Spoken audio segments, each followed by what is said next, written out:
Assalamualaikum warahmatullahi wabarakatuh. Waalaikumsalam warahmatullahi wabarakatuh. Bismillahirrahmanirrahim. Alhamdulillahirabbil alamin. Allahumma sholli wa sallim wa barik ala sayyidina wa maulana Muhammad sallallahu alaihi wa alihi wasallam.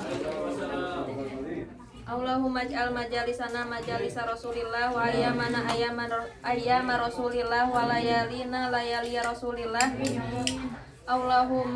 Allahumma shrah sudurana bi ulumi Rasulillah wa amla qulubana bi hubbi Rasulillah wa adkhilna fi hisni sayyidina Rasulillah sallallahu alaihi wasallam wa atlik alsinatana bi anwari sholati wasalam ala sayyidina Rasulillah sallallahu alaihi wasallam.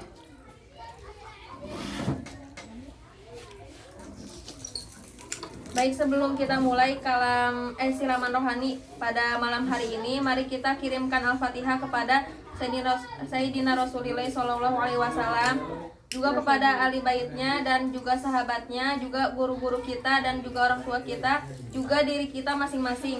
Ala hadhihi niyah as-sholihah. Al-Fatihah.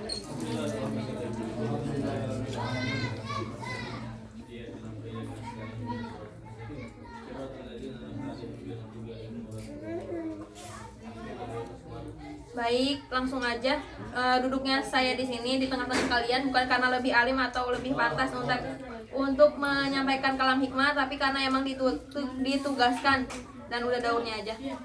Nah, insya Allah pada malam hari ini saya akan membawakan tema tentang yang sering kita dengar yaitu tentang husnuzon atau berprasangka baik. Nah, di sini saya akan mengutip kalam dari Maulana Sya'ala dari potongan darasnya. Beliau pernah berkata, amilun nas bizawahir wallahu yatawal asaroir. Maksudnya adalah kita harus memuamalahkan orang, atau kita harus serem banget sih. Kita harus memperlakukan orang itu sebagaimana orang itu menampakkan dirinya gitu. Kalau misalkan kita kan harus berhusnuzon. Maksudnya gini, misalkan Nofran tiba-tiba nyuciin bajunya Aziz nih. Misalkan Aziz tuh nggak perlu gitu susah-susah nyari apa sih maksudnya modusnya si Nofran gitu. Emang dia tuh mau ngapain, mau minjam uang kah, mau itu kan.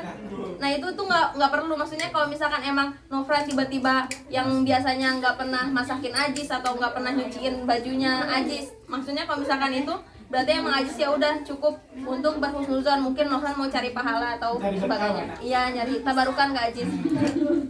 Nah, terus kayak contohnya juga kalau misalkan kita detik-detik pemilu itu kan orang-orang yang nyalonin itu biasanya kan pada bikin kampanye kan, entah itu kayak misalkan ngasih sumbangan atau misalkan ngasih kaos, ngasih uang, atau kayak misalkan renovasi fasilitas umum, masjid, juga jalan gitu. Nah, itu kan biasanya ada aja kan, kita termasuk anak mungkin salah satunya dulu pernah ngelakuin itu. Maksudnya ini kayaknya cuma cari muka aja atau apa gimana gitu. Nah, iya jatuh di belakang. Apa itu cari muka atau emang sifatnya asli baik kan, itu kita nggak perlu cari tahu niat dia di balik itu gitu kan. Kita emang khusus ya udah kita emang ngelihat dia kalau zahirnya baik, ya udah kita emang ngelihat dia baik gitu, jadi orang baik. Nah, contohnya juga di sini Maulana ada salah satunya, ada contoh yang khotir tentang keislamannya Sayyidina Abu Thalib. Ini kan beliau kan keislamannya itu kan mukhtalaf. Ada yang bilang emang beliau itu muslim, ada juga yang bilang beliau itu kafir dan itu khotir gitu. Nah, di sini kalau misalkan kita bilang ke seseorang, orang itu misalkan muslim tapi dia menjudge orang itu bahwasannya dia itu kafir. Nah, kalau misalkan dia itu bilang kafir, maka kalau misalkan di hari kiamat ternyata orang yang dijudge itu dia muslim, maka bilang kekafirannya itu bakalan balik ke orang yang bilang bahwasannya dia itu kafir gitu. Jadi dia itu kalamnya balik ke koilnya, jadi salah satunya pasti jadi kafir gitu. Berarti orang yang melakukan suuzon itu, maka dia kena imbasnya sendiri dari kalamnya dia di dunia. Nah, itu kan kalau misalkan kita menjudge dengan suuzon. Nah, beda sama kalau misalkan kita melakukan husnuzon atau berprasangka baik. Misalkan ada orang itu kelihatannya kafir tapi kita bilang enggak kok, insya Allah dia emang muslim gitu. Nah ternyata pas lagi di hari kiamat nanti dia ternyata tersingkap bahwasannya dia itu kafir. Nah di situ kita nggak bakal dapat maksiat, nggak bakal dapat dosa apa-apa, bahkan kita itu malah dapat pahala atas husnuzon yang kita lakukan di dunia. Nah itu kan buat orang biasa, apalagi untuk Sayyidina Abu Thalib yang emang sebenarnya jelas-jelas bahwasannya beliau itu banyak dalilnya di kisah-kisahnya Rasul atau di siroh-sirohnya yang kalau misalkan kita memperdalam itu tuh beliau itu bahwasannya emang apa sih namanya muslim, tapi emang muslimnya itu mungkin iya benar ditutupi.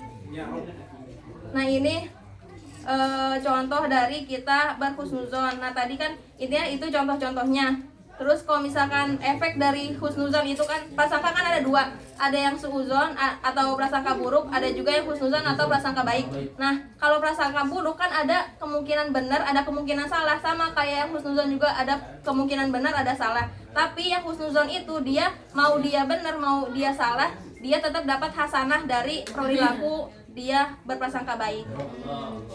Baik, mungkin hanya ini saja yang dapat saya sampaikan supaya yang lain bisa lanjutin makan. Oh iya, boleh lah. Jangan. Antum aja lah Kak Ajis. Apa harus nunjuk orang? Baca sudah. Zam-zam ada di sana. Wallahu a'lam bishawab. Wassalamualaikum warahmatullahi wabarakatuh. Waalaikumsalam warahmatullahi wabarakatuh.